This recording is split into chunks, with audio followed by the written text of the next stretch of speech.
सूरह अल-बकरा आयत नंबर 257 में अल्लाह रब्बुल इज़्ज़त फरमाते हैं, अल्लाहु वलियुल्लज़ीना आमनू युखरिजुहुम मिनज़्ज़ुलुमाति इलन-नूर। अल्लाह उनका दोस्त है जो ईमान लाए, वो उनको अंधेरों से रोशनी में निकाल लाता है।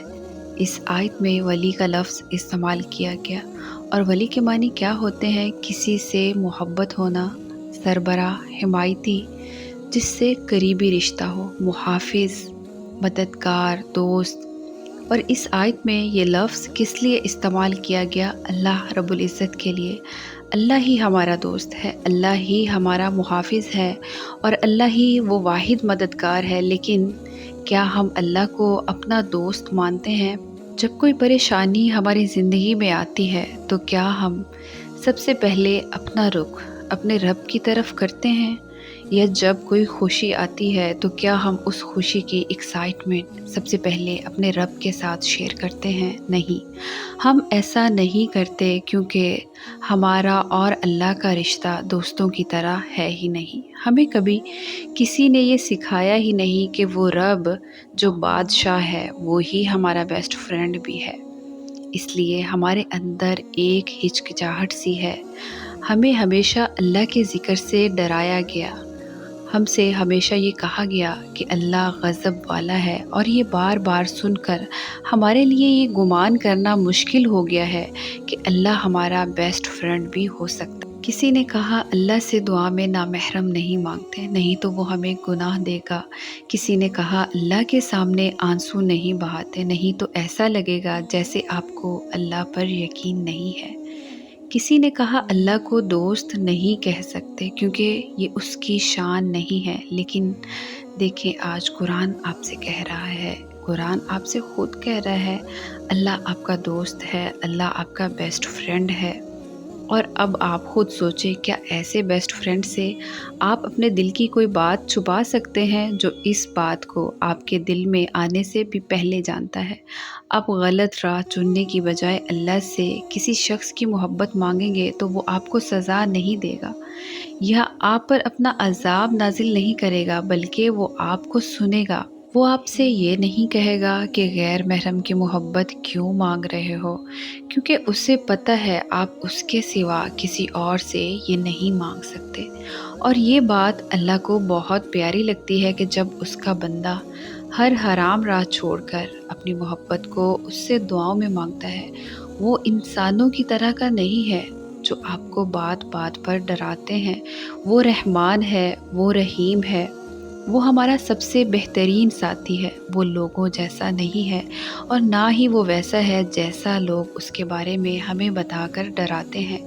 वो मोहब्बत करने वाला है, वो हमारे हालात को समझने वाला है।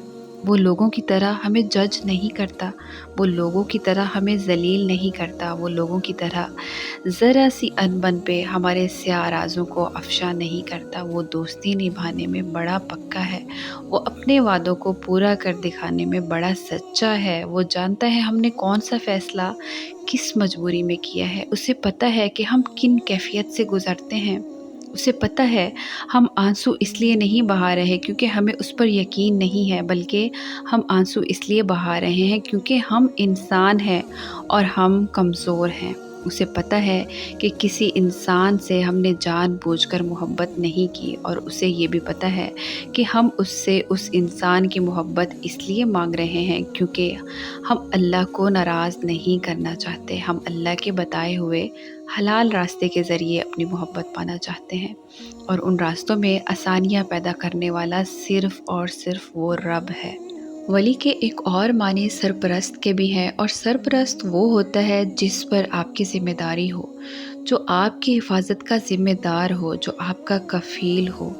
और अल्लाह ही हमारा सरपरस्त है, उसी ने हमारी हिफाजत का ज़िम्मा लिया है, उसी ने हमारे मुक़द्दर की ज़िम्मेदारी ली है, हमें कब और किस चीज़ की ज़रूरत होगी, और ये बात सबसे बेहतर सिर्फ़ और सिर्फ़ वो ही जानता है। फिर हम तक वो चीज़ कैसे लाई जाएगी, इसका ज़िम्मा भी उसने ले लिया है। हमारी दुआओं को कबूल करने से लेकर हमारा ख़याल रखने तक सब कुछ उस रब के ज़िम्मे है।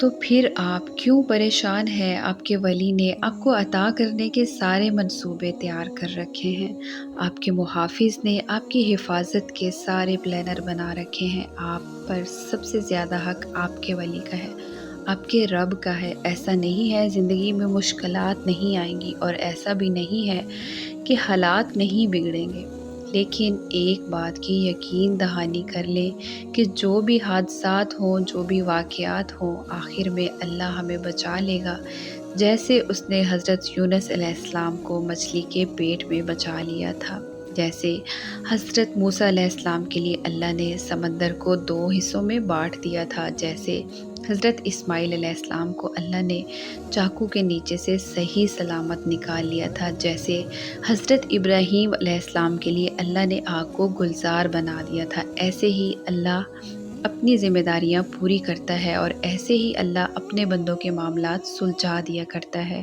پھر اس آیت میں اللہ نے آمنو کا لفظ استعمال کیا ہے، جس کا مادہ الف میم نون ہے، اور امن کے معنی ہے نفس کا مطمئن ہو جانا، قلبی تصدیق ہونا۔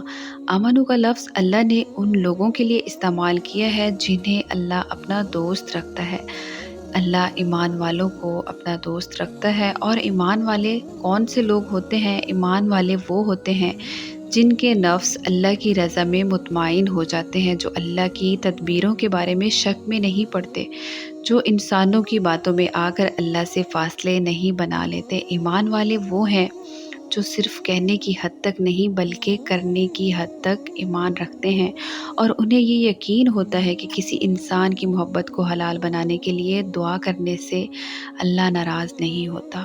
انہیں اللہ کے رحم پر یقین ہوتا ہے، انہیں اللہ کے فیصلوں پر اعتبار ہوتا ہے، انہیں اللہ کی قدرتوں پر توکل ہوتا ہے، اور وہ پریشانیوں میں انسانوں کی طرف نہیں بھاگتے، بلکہ وہ پریشانی میں کعبے کا رخ کرتے ہیں اور سجدے میں گر پڑتے ہیں، اور وہ اللہ کے ساتھ اپنی ذات کے کمزور پہلو کو شیئر کرتے ہیں، اور اللہ کے سامنے اپنے احساسات اور اپنی دعاؤں کو بے پردہ کر دیتے ہیں، اور جو کچھ بھی ان کے دل میں ہوتا ہے وہ سب اللہ کے سامنے رکھ دیتے ہیں، کیونکہ انہوں نے سب سے اول اپنے رب کو رکھا۔ اسی طرح ظلمت کا مادہ ظا لام میم سے ہے۔ ظلم کے معنی ہے زیادتی کرنا، کسی چیز کو اس کے صحیح مقام سے ہٹا دینا، اور اس کا دوسرا معنی تاریکی، لا علمی، جہالت، اندھیرے۔ اب اللہ فرما رہے ہیں کہ اللہ ایمان والوں کو جہالت اور لا علمی کی تاریکیوں سے نکال کر نور کی طرف لے آتا ہے۔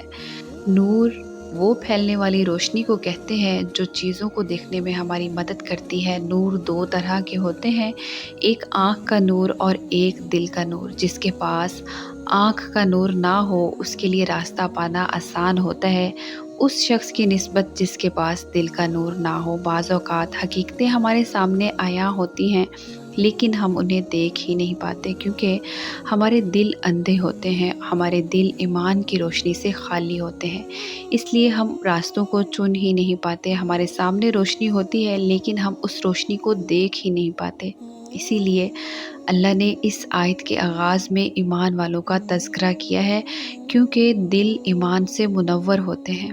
اب آپ کفار اور مشرکین کی مثال ہی لے لیں، کیا وہ اندھے ہیں؟ کیا انہیں آنکھوں سے سب دکھائی نہیں دیتا؟ انہیں سب دکھائی دیتا ہے، لیکن ان کے پاس ایمان کا نور نہیں ہے، ان کے پاس یقین نہیں ہے، ان کے دل اندھے ہیں، اس لیے ان کی آنکھیں سچ کو تسلیم کرنے کے لیے تیار نہیں ہوتی۔